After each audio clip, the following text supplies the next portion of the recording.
KP3 geographic channel में आप सबका बहुत बहुत स्वागत। आइए हम लोग भौतिक भूगोल के मूल सिद्धांत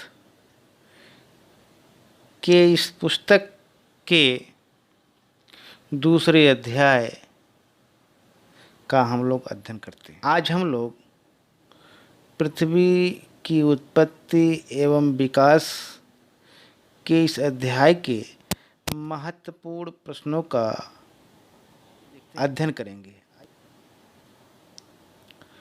ये उत्तर प्रदेश NCERT पाठ्य पुस्तक के प्रश्नोत्तर हैं और इसमें पहला प्रश्न है बहुविकल्पीय, जो इस प्रकार है: निम्नलिखित में से कौन सी संख्या पृथ्वी की आय को प्रदर्शित करती है? 4 ऑप्शन दिए गए हैं। चारों ऑप्शन में से जो सही उत्तर है वो है खा 460 करोड़ वर्ष। ठीक, और इस प्रकार से हम कह सकते हैं कि निम्नलिखित में से 460 करोड़ वर्ष पृथ्वी की आय को प्रदर्शित करती है। ठीक, अगला प्रश्न है: निम्न में से कौन सी अवधि सबसे लंबी है? अवधि है, 4 ऑप्शन दिए गए हैं। का इयोन है, खा महाकल्प है, गा कल्प है और घा युग है। इन चारों में से जो सही है वो का है इयोन। ठीक, और इस प्रकार कह सकते हैं कि निम्न में से इयोन की अवधि सबसे लंबी है। आगे देखते हैं: निम्नलिखित में से कौन सा तत्व वर्तमान वायुमंडल के निर्माण व संशोधन में सहायक नहीं है? ठीक, और इस प्रकार से 4 ऑप्शन इसमें दिए गए हैं। चारों ऑप्शन में से जो सही ऑप्शन है वो है सौर पवन। सौर पवन, और इस प्रकार हम कह सकते हैं कि निम्न में से सौर पवन तत्व वर्तमान वायुमंडल के निर्माण व संशोधन में सहायक नहीं है। अगला प्रश्न है: निम्नलिखित में से भीतरी ग्रह कौन से हैं? आइए देखते हैं। इसका उत्तर इस प्रकार है। इसमें खा उत्तर सही है चारों ऑप्शन में से, और खा उत्तर है सूर्य एवं क्षुद्र ग्रहों की पट्टी के बीच पाए जाने वाला ग्रह। अगला प्रश्न है: पृथ्वी पर जीवन निम्नलिखित में से लगभग कितने वर्षों पहले आरंभ हुआ? पृथ्वी पर जीवन निम्नलिखित में से लगभग कितने वर्षों पहले आरंभ हुआ? इसमें 4 ऑप्शन दिए गए हैं। चारों ऑप्शन में से जो सही ऑप्शन है वो है 3 अरब 80 करोड़ वर्ष पहले। इसका मतलब घा ऑप्शन सही। आगे चलते हैं हम लोग। अगला प्रश्न है अति लघुत्तरीय प्रश्न है। इसका उत्तर 30 शब्दों में देना होता है। आइए इसे देखते हैं। पहला प्रश्न है: पार्थिव ग्रह चट्टानी क्यों है? तो इसका उत्तर इस प्रकार है: पार्थिव ग्रह अपने जन्मदाता तारे के निकट स्थित थे, अतः ऊंचा तापमान के कारण यहाँ गैसें अधिक संघनित नहीं हो पाई हैं। ये ग्रह पृथ्वी की भांति शैलों और धातुओं से बने होने के कारण चट्टानी ग्रह बनकर रह गए हैं। आगे है अगला प्रश्न: पृथ्वी की उत्पत्ति संबंधित दिए गए तर्कों में निम्न वैज्ञानिक के मूलभूत अंतर बताइए। ठीक, और इसका उत्तर इस प्रकार है। पृथ्वी की उत्पत्ति संबंधित का कांट व लाप्लास, और खा है चैम्बरलेन एवं मोल्टन के तर्कों में निम्नलिखित अंतर है कि कांट व लाप्लास का मत है कि ग्रहों का निर्माण धीमी गति से घूमने वाले पदार्थों से निर्मित बादलों से हुआ, और इसके लिए लाप्लास ने 1796 ईस्वी में नीहारिका परिकल्पना प्रस्तुत की, और जबकि चैम्बरलेन एवं मोल्टन ने विभिन्न या कह लीजिए भिन्न तर्क दिया। उनका मत है कि एक तारा घूमते हुए सूर्य के निकट से गुजरा तथा गुरुत्वाकर्षण के कारण उससे सिगार के आकार का जो पदार्थ निकला वह सूर्य के चारों ओर चक्कर लगाने लगा, जिससे बाद में ग्रहों की उत्पत्ति हो गई। आगे है तीसरा है विभेदन प्रक्रिया से आप क्या समझते हैं। आइए देखते हैं।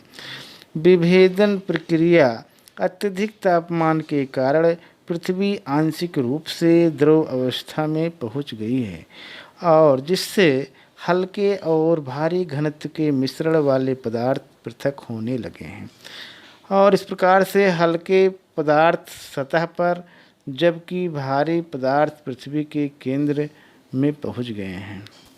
और आगे है हल्के और भारी घनत्व वाले पदार्थों के पृथक होने की इस प्रक्रिया को विभेदन या डिफरेंशिएशन कहा जाता है। प्रारंभिक काल में पृथ्वी की धरातल का स्वरूप क्या था? इसका उत्तर इस प्रकार है।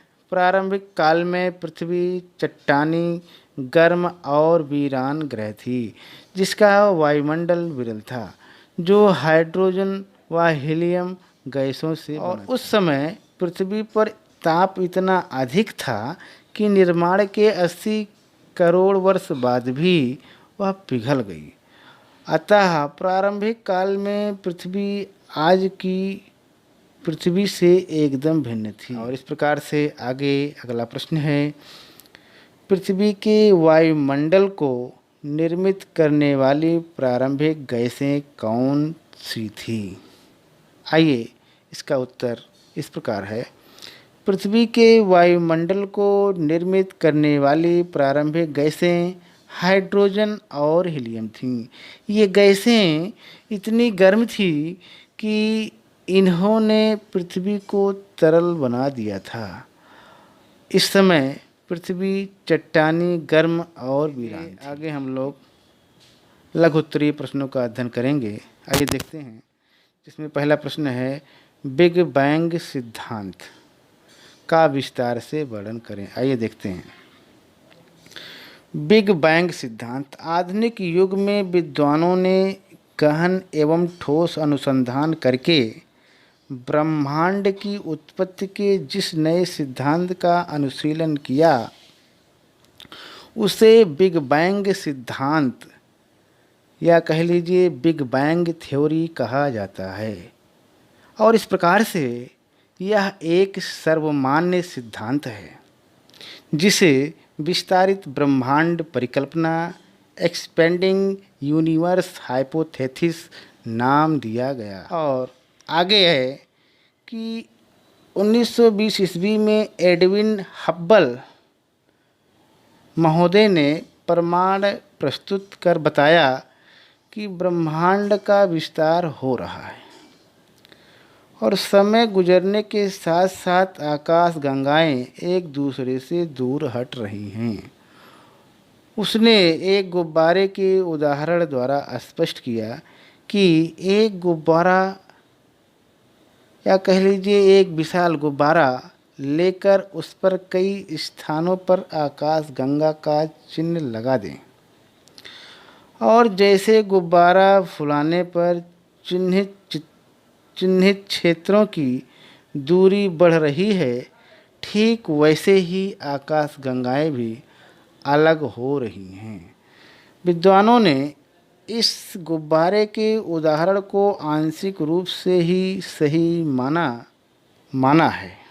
और आगे देखेंगे हम लोग ब्रह्मांड के विस्तार की अवस्थाएं। बिग बैंग सिद्धांत के अनुसार ब्रह्मांड का विस्तार की अवस्थाएं इस प्रकार है, जिसमें पहला है प्रारंभ में ब्रह्मांड के जन्म देने वाले पदार्थ लघु गोलक थे। एक स्थान पर स्थित इन परमाणुओं का आयतन सूक्ष्म और तापमान और घनत्व अनंत था। और आगे है सेकंड, इस अवस्था में छोटे गोलकों में भीषण विस्फोट हुआ जिससे ये विस्तारित हो गए और यह घटना आज से 13.7 अरब वर्ष पूर्व हुई। और जिसके अंतर्गत अल्पतम समय में ही ब्रह्मांड का विस्तार, या कह लीजिए ब्रह्मांड का विस्तृत विस्तार हुआ, या कह लीजिए ब्रह्मांड का बृहद विस्तार हुआ। बिग बैंग होने के 3 मिनट के अंतराल में ही परमाणु बन गए। और आगे है तीसरा पॉइंट है कि 3 लाख वर्षों की अवधि में बिग बैंग का तापमान 4500 केल्विन तक नीचे चला गया, और जिससे परमाणु पदार्थ का जन्म हो गया। ब्रह्मांड पारदर्शी ही नहीं हुआ, वरन आकाश गंगाओं के बीच की दूरी भी बढ़ गई। और इस प्रकार से प्रसिद्ध विद्वान हॉयल ने इसे स्थिर अवस्था संकल्पना, या कह लीजिए स्टडी स्टेट कॉन्सेप्ट नाम दिया। और इस प्रकार से इस संकल्पना के कारण विद्वान ब्रह्मांड विस्तार सिद्धांत की सत्यता को स्वीकार करने लगे। और इस प्रकार से अब हम लोग आगे अगले प्रश्न पर चलते हैं। अगला प्रश्न है, पृथ्वी के विकास संबंधी अवस्थाओं को बताते हुए हर अवस्था चरण को संक्षेप में वर्णित कीजिए। आइए देखते हैं। पृथ्वी के विकास की अवस्थाएं। स्थल मंडल की उत्पत्ति होने के बाद पृथ्वी पर वायुमंडल और जलमंडल बने। पृथ्वी के चारों ओर आवृत विशाल गैसों का आवरण वायुमंडल कहलाता है। इसकी संरचना में नाइट्रोजन और ऑक्सीजन गैसों का प्रमुख योगदान रहा है। वायुमंडल के विकास को, या कह लीजिए वायुमंडल के विकास की अवस्थाएं इस प्रकार हैं। प्रथम अवस्था में आदिकालिक गैसों का ह्रास हुआ। सेकंड है, द्वितीय अवस्था में पृथ्वी के आंतरिक भाग से जो भाप और जलवाष्प निकली उन्हें वायुमंडल के विकास में योगदान दिया। और तीसरा है, तृतीय अवस्था में प्रकाश संश्लेषण, या कह लीजिए फोटोसिंथेसिस प्रक्रिया ने वायुमंडल की गैसों को संशोधित करने का कार्य किया। से आगे है, अन्य पार्थिव ग्रहों की तरह सौर पवन ने वायुमंडल को भी दूर धकेल दिया। और इस प्रकार से पृथ्वी के शीतलन के साथ ही जलवाष्प निकलने से वायुमंडल अस्तित्व में आ गया। वायुमंडल में गैस उत्सर्जन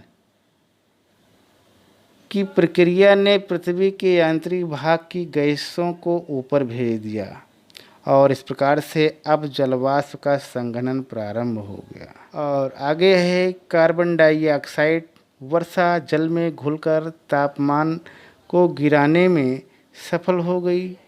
इससे संघनन बढ़ जाने से वर्षा की मात्रा बढ़ गई, और इस प्रकार से पृथ्वी जलमग्न हो गई। जल गर्तों में एकत्र हो गया, इससे महासागर बन गए। महासागरों के निर्माण में 50 करोड़ वर्ष लग गए। इसी कारण 380 करोड़ वर्ष पूर्व धरा पर जीवन का विकास हुआ। और इस प्रकार से आगे हम लोग देखेंगे कि प्रकाश संश्लेषण की प्रक्रिया प्रारंभ होने से ऑक्सीजन की मात्रा बढ़ गई, और इस प्रकार से 200 करोड़ वर्ष पूर्व वायुमंडल ऑक्सीजन की मात्रा से परिपूर्ण हो चुका था। अब हम लोग आगे देखेंगे परीक्षोपयोगी अन्य महत्वपूर्ण प्रश्न।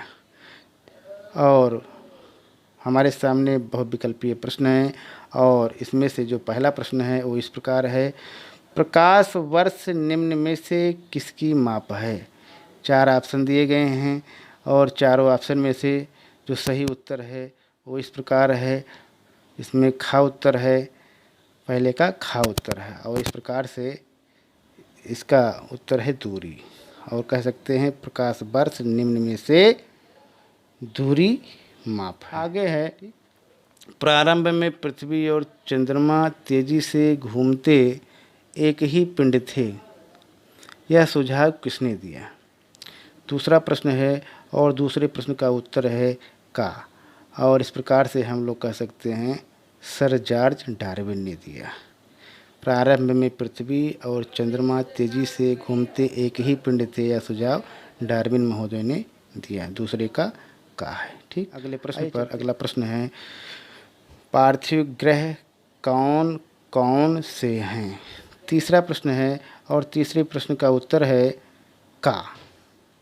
और इस प्रकार से हम कह सकते हैं कि बुध, शुक्र, पृथ्वी और मंगल ये पार्थिव ग्रह हैं। इस प्रकार से का ऑप्शन अगला प्रश्न है निहारिका की परिकल्पना किस दार्शनिक ने की थी। चौथा प्रश्न है और चौथे प्रश्न का उत्तर है खा।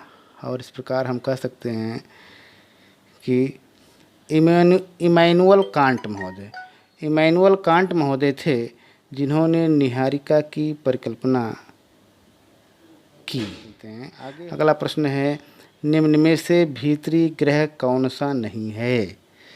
इसमें 4 ऑप्शन दिए गए हैं। पांचवा प्रश्न है जिसका उत्तर इस प्रकार है, पांचवें का उत्तर घा है और हम कह सकते हैं कि शनि। इसका उत्तर है शनि। निम्न में से भीतरी ग्रह शनि नहीं है, बाकी बुध, शुक्र, पृथ्वी ये भीतरी ग्रह हैं। ठीक, आगे चलते हैं। अगला प्रश्न है या कह लीजिए छठा प्रश्न है निम्न में से कौन सा बाहरी ग्रह नहीं है। निम्न में से कौन सा बाहरी ग्रह नहीं है, छठा प्रश्न है और छठे प्रश्न का उत्तर है गा। और इस प्रकार हम लोग कह सकते हैं कि मंगल ग्रह। निम्न में से कौन सा बाहरी ग्रह नहीं है, मंगल ग्रह। ठीक, मंगल ग्रह बाहरी ग्रह नहीं है। ठीक, और आगे हम लोग अगला प्रश्न है सातवां। छठा को उत्तर गा था। ठीक, और इस प्रकार से सातवां है, सातवें प्रश्न का उत्तर का है। सातवें प्रश्न का उत्तर का है जिसको कहते हैं शैल और धातुएं। इस प्रकार हम कह सकते हैं कि पार्थिव ग्रह किन तत्वों से बना है, तो पार्थिव ग्रह शैलों और धातुओं से बना है, का उत्तर सही है। ठीक, आगे है अगला प्रश्न है आठवां प्रश्न है कि बिग बैंग सिद्धांत किसने प्रस्तुत किया। ठीक, तो इसमें भी 4 ऑप्शन है। चारों ऑप्शन में से जो सही उत्तर है वो का है, एडविन हब्बल महोदय ने किया था। इस प्रकार हम कह सकते हैं कि बिग बैंग सिद्धांत एडविन हब्बल महोदय ने प्रस्तुत किया था। आठवें का सही है। ठीक, आगे चलते हैं हम लोग। अगला प्रश्न है कि स्थिर अवस्था संकल्पना किसने प्रस्तुत की। स्थिर अवस्था संकल्पना, 9वां प्रश्न है। 9वें का सही है, हायल महोदय ने स्थिर अवस्था संकल्पना प्रस्तुत की। 9 का है। ठीक, 10वां प्रश्न है और 10वें प्रश्न का उत्तर सही होगा। ठीक, ये सौर मंडल में कितने ग्रह हैं, ये 10 है, उत्तर है 10 का गा। तो इस प्रकार से 8 ग्रह दिए गए हैं। इस प्रकार हम कह सकते हैं सौर मंडल में 8 ग्रह हैं। इसमें वर्तमान समय में 8 ग्रह हैं। इसके पहले 9 ग्रह थे और 9 ग्रह में जो 9वां ग्रह था वो प्लूटो या कह लीजिए यम था। और यम कभी कभी ये घूमते घूमते दूसरे की कक्षा में प्रवेश कर जाता है, इसी कारणवश इसको ग्रहों की श्रेणी से निकाल दिया गया। तो वर्तमान समय में 8 ग्रह ही हैं। इस प्रकार से आज हम लोगों ने अध्याय 2 के महत्वपूर्ण प्रश्नों का अध्ययन किया। आज यहीं तक। बहुत बहुत धन्यवाद।